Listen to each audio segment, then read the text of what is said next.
It was 15 degrees below zero in Aspen. But the coldest thing on that mountain wasn't the snow.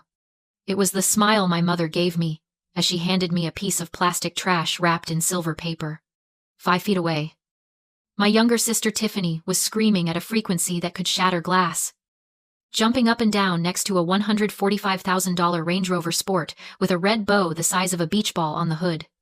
I stood there, freezing in my thin coat, clutching the camera I'd been ordered to hold steady for the last 20 minutes. My fingers were numb, but my mind was crystal clear. My mother, Cynthia, adjusted her fur collar and beamed at Tiffany before turning her gaze to me. It was a look I knew well. The look that said, I should be grateful for oxygen.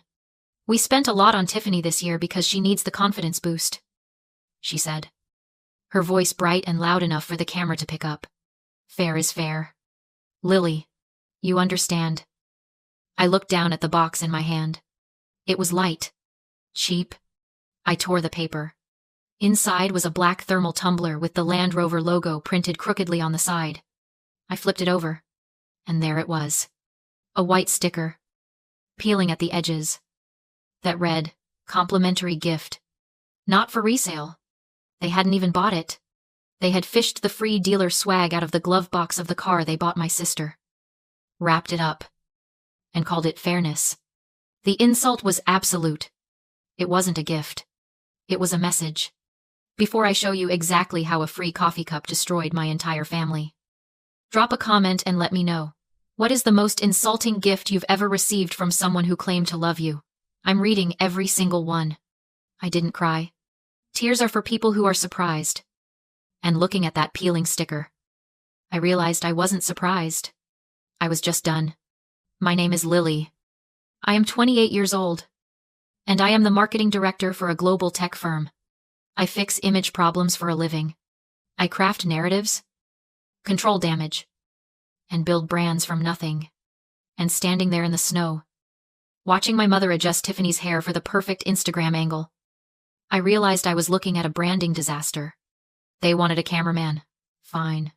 I would give them the best production value of their lives. I walked back to the van I had driven up the mountain, the one filled with the luggage I had packed and the food I had bought. I pulled out my professional tripod and my 4K camera. My mother, Cynthia, barely glanced at me. She probably thought I was setting up to capture more angles of Tiffany's triumph. Make sure you get the light hitting the emblem. Lily, she shouted, her breath puffing in the frigid air. We want it to look cinematic. Oh, it will, I whispered. I set the tripod down in the snow, leveling the legs with practiced precision. Muscle memory took over. My hands stopped shaking the moment I touched the focus ring. I wasn't their daughter anymore. I was a director. And I was about to shoot the most important commercial of my career. I framed the shot perfectly. In the background, the $145,000 Range Rover Sport. Gleaming. Majestic. Expensive. In the foreground, resting on a patch of dirty ice, the black plastic tumbler with the not for resale sticker facing the lens. I hit record. Welcome to a masterclass in family value, I said, my voice steady. Professional. The same tone I used in boardroom presentations. On the left, we have Product A, a luxury SUV, financing secured through mysterious means. Market value the price of a small house, given to the child who has never held a job for longer than 3 months. On the right, Product B, a promotional thermal cup, plastic, BPA status, unknown. Market value, $0. Retrieved from the trash. Given to the child who paid the deposit for this trip. I zoomed in on the car, then snapped the focus back to the cup. The ROI on family loyalty, -100%. Happy holidays from the family that thinks love is a line item they can write off. I cut the feed. I didn't review it. I didn't need to. I knew I had the shot. I sat in the driver's seat of the van and opened my laptop. I didn't post it to my private Instagram where my 50 friends would see it. I went straight to LinkedIn. I went to TikTok. I tagged the dealership. I tagged Land Rover. I tagged the luxury rental agency. I tagged my professional network of 20,000 marketers, brand strategists, and PR specialists. I typed the caption, "Point of view, when the budget goes to the favorite, and the freebie goes to the financier."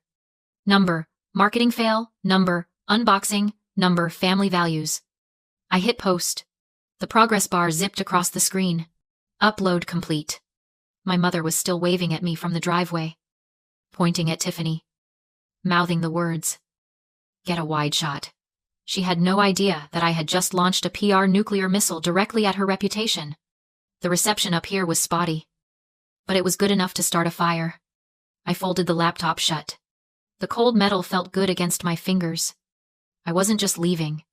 I was initiating a hostile takeover of the narrative. I walked into the guest room, the smallest one in the cabin, tucked behind the kitchen like an afterthought. It had bunk beds. I was a 28-year-old executive paying the mortgage on my own condo in the city, and my mother had assigned me the bottom bunk, while Tiffany slept in the master suite with the jacuzzi tub. I didn't care about the bed. I cared about the receipt glowing on my phone screen. I opened my banking app. There it was. Processed 3 weeks ago. High-altitude luxury rentals. Charge, $3,000. I remembered the call vividly. My father, Robert, had phoned me in a panic while I was in a client meeting. "The card is declining. Lily," he'd said, his voice tight with that feigned helplessness he wore like a uniform. "It's a security glitch. The bank froze it because it's a large transaction. Can you put it on yours? Just to hold the reservation, I'll wire you the cash on Monday." Monday came and went. Then the next Monday, when I asked about it, my mother sighed and told me I was being transactional and ruining the holiday spirit. I hadn't just paid for the deposit. I had booked the flights. I had rented the van. I had driven that van 4 hours through a snowstorm while they napped in the back. I had planned the itinerary, made the dinner reservations, and bought the groceries. I wasn't a guest on this trip. I was the producer. I pulled my suitcase onto the bed and started throwing my clothes in. No folding. No organization. Just erasure. As I grabbed my camera bag, I paused. I looked at the heavy, expensive lens I had used to film my sister's glory. And that's when it hit me. The realization wasn't hot and angry. It was cold and heavy, like a stone settling in my gut. My mother didn't hate me. Hate implies passion. Hate implies that the other person has power. Cynthia didn't hate me. She consumed me. To my mother, I wasn't a daughter. I was a utility. I was a household appliance. I was the wireless router that kept them connected. I was the thermostat that kept them comfortable. I was the tripod that held the camera steady so the real star could shine. You don't give a Christmas present to your toaster. You don't thank your water heater for the hot shower. You expect them to work. You only notice them when they break. And when they break, you don't comfort them. You kick them. Tiffany was the identity of this family, the beautiful, shiny object that validated my mother's ego. I was the machinery that paid for the lighting bill. Fair is fair, she had said. And in her twisted, parasitic logic, she was right. Why would the stagehand get a bow? The stagehand is supposed to be invisible. I zipped my suitcase shut with a sound that ripped through the quiet room. The guilt that had dogged me for years, the feeling that I wasn't doing enough, that I wasn't lovable enough, evaporated instantly. You don't feel guilty when you unplug a machine. I wasn't abandoning my family. I was simply taking the utility offline. The service outage was about to begin. I grabbed my coat. I checked the room one last time to make sure I hadn't left a single trace of myself behind. No charger. No scarf. No daughter. I walked out of the room and pulled out my phone. It was time to deal with the housing situation. I zipped my bag shut, the sound echoing like a gunshot in the silent room.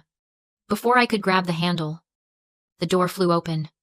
Cynthia stood there, breathless, her cheeks flushed from the cold, holding a ring light I had bought her for her birthday last year. "Lily, honestly?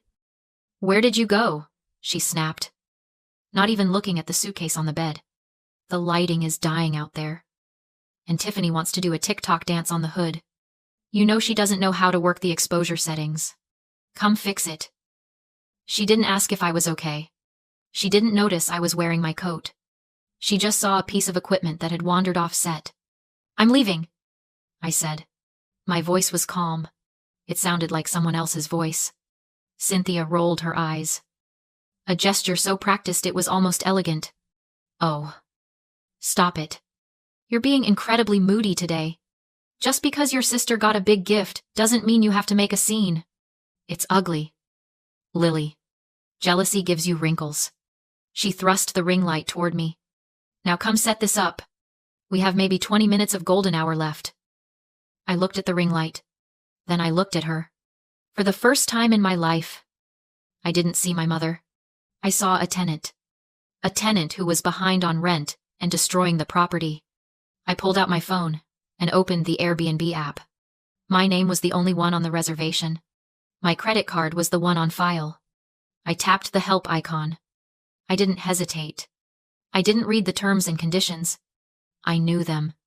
I scrolled to the safety center. Report a safety violation. Reason: unauthorized party. Unregistered guests. I hit submit. Then I hit cancel reservation effective immediately. I said, I'm leaving. I repeated, brushing past her. And since I'm the booking guest, and you aren't listed on the reservation, you're leaving too. What are you talking about? She demanded, following me down the hall, her heels clicking aggressively on the hardwood. You can't leave. Who is going to drive the van back? I didn't answer. I walked out the front door, into the biting wind. Tiffany was draped across the hood of the Range Rover. Posing. Robert was holding a reflector. They looked like a bad commercial for entitlement. Lily, my father shouted, waving the reflector. Move the van. It's in the shot. I'm moving it. I called back. All the way to Denver. I threw my bag into the passenger seat of my sedan, the car I had paid for. The car I owned. I climbed in and started the engine. The heater roared to life, blasting warmth into my frozen fingers. Lily, get back here, Cynthia was screaming now. Standing on the porch, realizing that her production crew was quitting mid-shoot. You are ruining Christmas. I command you to come back here. I shifted into reverse. I didn't look at her. I looked at the dashboard clock. The cancellation policy for immediate safety violations was automated. The smart locks on the cabin were internet connected. I pulled out of the driveway and began the descent down the mountain. The rearview mirror showed them standing there tiny. Angry figures silhouetted against $1 million view they hadn't paid for. 2 miles down the road. My phone pinged. I glanced at the screen. Airbnb support reservation canceled. Smart lock access code. Reset. It was 10 degrees below zero. The sun was setting. And the digital key to the warm, $3,000 cabin they were standing in front of had just evaporated. I turned up the radio. 24 hours later, I was sitting in a king-sized bed at the St. Regis in Denver, wearing a robe that cost more than the gift my mother had given me. The room was warm. The coffee was hot. And my phone was melting down. I had turned off notifications for my family, but I had left them on for my professional network. The LinkedIn post had gone nuclear. 2 million views in 24 hours. It had crossed platforms, jumping from the professional sphere to the chaotic viral landscape of TikTok and Twitter. The hashtag number, fair is fair, was trending. But not in the way my mother would have liked. I scrolled through the comments. It wasn't just strangers offering sympathy. It was marketing directors, brand strategists, and creative leads dissecting the unboxing as a piece of satire. They called it the most honest review of the year. They called my family the bad Santas. Then I saw the notification that made me laugh out loud in the quiet room. The Land Rover dealership, the specific franchise where the car was purchased, had reposted my video. They didn't apologize to my sister. They capitalized on the moment. Their caption read, PSA, please remove all complimentary merchandise from the vehicle before gifting. We do not endorse regifting dealer swag. Number, luxury standard. Tiffany wasn't just embarrassed. She was a global meme. The internet had done what I never could. It burst her bubble. I finally checked my blocked voicemails. 42 messages.